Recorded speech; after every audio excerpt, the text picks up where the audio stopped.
بل بالأدب تنال أعلى الرتب فعش حياة العلماء وقرأ صنوف الكتب كتعليم صبي. بسم الله الرحمن الرحيم الحمد لله رب العالمين والصلاة والسلام على أشرف الأنبياء والمرسلين سيدنا وحبيبنا ومولانا محمد وعلى آله وأصحابه أجمعين أما بعد السلام عليكم ورحمة الله وبركاته. Hurmatlı Müslüman virtuanlar, біздің кезектегі тәфсир сабағымыз бұйырса, біз бұға чейінгі сабақтарымызда Ихлас сүресінің тәфсиріне тоқталғанбыз.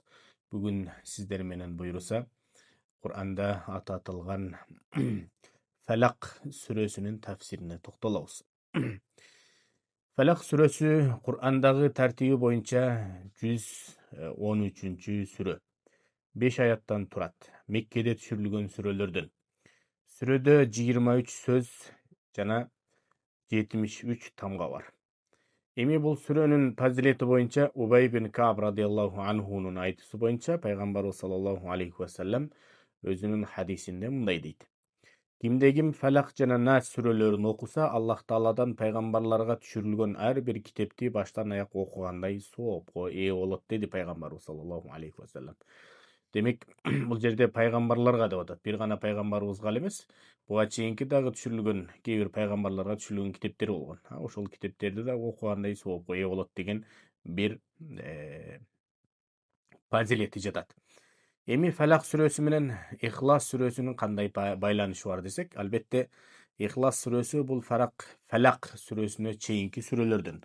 Эми Ихлас сүрөсүндө баардык муктаждыктардын ээси болгон Аллах Таалага гана кайрылуу тууралуу баяндалса, Фәлақ сүрөсүндө болсо Аллах Таала ар бир пендени жамандыктардан, балелерден сактайт деген бир маани жатат. Кимде-ким өзүнө келчү бали кырсыктардан сактанууну кааласа, жамандыктардан чыга албай жаткан болсо, демек Фәлақ сүрөсүн окусун. Эгер кимдир бирөөнүн муктаждыктары чечилбей жаткан болсо, анда Ихлас сүрөсүн окусун деген бир ортодо ушундай бир байлануу, бир сыры бар. Эми Фәлақ сүрөсүнүн түшүү себеби дагы бар, урматтуу жамаат. Пайгамбарыбыздын саллаллаху алейхи вассаламдын чачын 11 түйүнгө байлап сыйкырлап коюшат. Ошондо Муавизатейн сүрөлөрү деп аталган, мындайча айтканда Муавизатейн, Кул аузу би раббил фалак жана Кул аузу би раббин нас деп экөө тең Кул аузу деп башталгандыктан бул эки сүрөнү биз Муавизатейн деп атап коебуз да. Ушул пайгамбарыбыздын мындайча айтканда чачын түйүнгө байлап сыйкырлап коюшканда, ошол учурда ушул Фәлақ жана Нас сүрөлөрү түшүрүлөт. Бул эки сүрөдөн бирден аят окуган сайын сыйкырланган ошол түйүндөр чечиле баштайт. Ар бир аят окулган сайын пайгамбарыбыз саллаллаху алейхи вассалам жеңилдеп, Нас сүрөсүнүн акыркы аяты окулганда толук сыйкырдын тузагынан бошонот пайгамбарыбыз саллаллаху алейхи вассалам. Эми таңдын жаңы атканын, таң шооласын Фәлақ деп атайбыз. Жаңырган, жаңы төрөлгөн нерсени дагы биз Фәлақ деп атасак болот. Таңды атырган бул Аллах Таала. Пенделерин сыйкырдан, жамандыктардан, көрө албастыктардын дубасынан коргогон дагы Аллах Таала.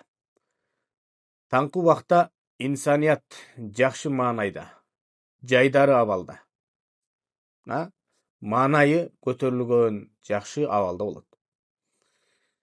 Сыйкырдан, ар кандай жамандыктардан корголгон адам да ушундай бир абалда жүрөт. Кайсыл бир инсан таң атканда анын маанайы абалы жайыма жакшы болот. Эми кимдир бирөөнүн көңүлү чөгүп, маанайы түшүп жүргөн болсо, демек ал инсандын кандайдыр бир көз тийгендигинен, сөз тийгендигинен, сыйкырлангандыгынан кабар берет. Эми кимде-ким мына ушул таңкы убакытта жаңы уйкудан тургандай сергек, мындай бир бодрый болгусу келсе, Demek mына ушул Falaq жана Nas сүрөлөрүн окуп жүрсүн деген bir sır бар бул жерде. Эми Аллах Таала бул жерде жамандыктардын дабасын ушул Falaq сүрөсүнө мындай bir катып койгон деген дагы bir sır бар да. Эми биринчи аяттын тafsiri. Ba'da auzu billahi mineşşeytanirracim. Kul a'udhu bi rabbil falaq. Kul деген бул буйрук этиши. Айткын деп которулат дайыма. Аяттын толук мааниси таңды атырган Аллах Таала менен мен сактанамын деп айткан деп атат. Эми Ибн Аббас радиаллаху анху айтысы боюнча Falaq деген бул таңдын атуусу. Шоола. Ар адам bir ордунда турбай таңдын шооласы менен тарап кетүүсү керек. Силер күн менен жарышкыла. Аллах Таала силерге тартуулаган таңды жакшы пайдалангыла дегенди түшүндүрөт. Муфассирлердин айтуусу боюнча Falaq бул bir нерсенин жарылып чыгуусу, пайда болуусу, караңгылыктан таң атып, шоолалар жарып чыкканы үчүн Falaq деп дагы аталып калды. Андан кийинки экинчи аяттын tafsiri Min şerri ma halaq. Аллах Таала жараткан бүткүл махлуктардын жамандыгынан, жиндер, шайтандар, канаттуулар, жылан, курт кумурскадан коргоосу тууралуу бул жерде сөз болуп жатат. Аллах Таала бул махлуктарды өзү жаратты дагы, аларды адамдарга мындай бир жакындабай турган, ыза бербей турган кылып жаратып койду. Аллах Таала күндү жана түндү жаратып, махлуктардын жашоосун күнгө жана түнгө бөлүп койду. Эгер Аллах Таала түнкүсүн ырыскы таап жеген, жашоосун караңгыда жүргүзгөн курт кумурска зыян бере турган кандайдыр бир жандыктарды көзөмөлдөбөстөн аларды ээн эркин таштап койсо, анда алар инсаниятка ушундай бир ар түрдүү зыяндарды алып келмек. Эми кайсыл үйдө Falaq жана Nas сүрөлөрү окулуп турса, ал жерге ыза берчү ушундай бир жандыктар жолобойт деген дагы сыр жатат. Бул сүрөлөр жин шайтандан эле эмес, балким адамды артка тарткан жалкоолук, алсыздык, ооруларынан дагы сактай турган сүрө. Жамандыктардан, ийгиликсиздиктен, көйгөйлөрдөн кутулуу үчүн Falaq сүрөсүн окуп туруу дагы бул жакшы. Көйгөйлөрдүн чечилбей жатуусунун бирден бир себеби көйгөйлөрдү Аллах Таалага эмес, жаратылгандарга айтып арызданууда балким жаткандыр. Falaq сүрөсү таңдын жаңы атканындай жакшылыктардын башаты. Falaq сүрөсүн дайым окуп туруу менен ички жана сырткы оору, көйгөйлөрдөн жана жамандыктардан биз сактанабыз. Андан кийинки 3-чү аяттын tafsiri Wa min şerri gasiqin iza waqab. Эми гасик деген бул курчап алуу, каптап алуу деген маанилери бар. Түнкүсүн каптап курчап ала турган жамандыгынан сактанамын. Түнкүсүн биз аларды көрбөсөк да, бардык жамандыктар инсаниятка зыян берчү, курт кумурска, жандыктар бизди көрүп туруусу толук ыктымал. Эми Икрима радиаллаху анхунун айтуусу боюнча, караңгыда жин шайтандардын тобу инсаниятка чоң ыза берет дейт. Андан кийинки 4-чү аяттын tafsiri Wa min şerrin neffasati fil uqad. Uqad деген бул оролгон, байланган, деген бир түйүндөр деген дагы мааниси бар. Эми 4-чү аятта түйүндөргө дем салган сыйкырчылардын жамандыгынан сактанамын деген дагы маани бар. Эми наффасат деген бул сыйкырчылык менен алектенгендер. Сыйкыр менен алектенген, бакшы болуп кеткен же аларга баргандардын көпчүлүгү негизи аялдар. Ошондуктан наффасат деп атат бул жерде. Нафасат бул женский род менен келип атат, муаннас болуп. Себеби дегенде азыркы учурда дагы көрүп атабыз. Аялдар ушундай бир көз ачыктык, бакшы, сыйкырчылар менен көбүрөөк алектенет.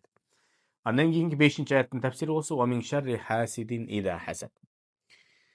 Кызгангандардын кызганычынан, көрө албастардын көрө албастыгынан жана жамандыгынан сактанамын.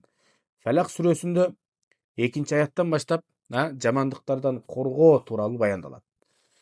Күндүзгү жана түнкү зыян берчү нерселерден, жин шайтан, курт кумурска, чаян, жылан жана башка ушундай нерселерден сактанамын. Өтө караңгылыктан, сыйкырчы, көз ачыктардан, көрө албастыктардан жана кызгангандардан.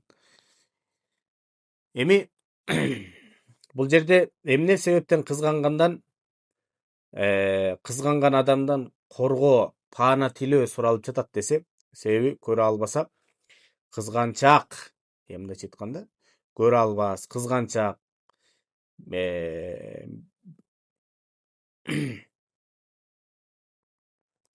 кандайдыр бир учурда бир айласын таап болсо дагы, мындайча айтканда, көрө албай жаткан адамга сөз түрдө бир күн болбосо бир күн барып ыза берет. Эми яхудилердин жөөт, булар жөөттөр негизи эле ачык айкын мусулмандарга көбүн эсе көрө албастык кылышат.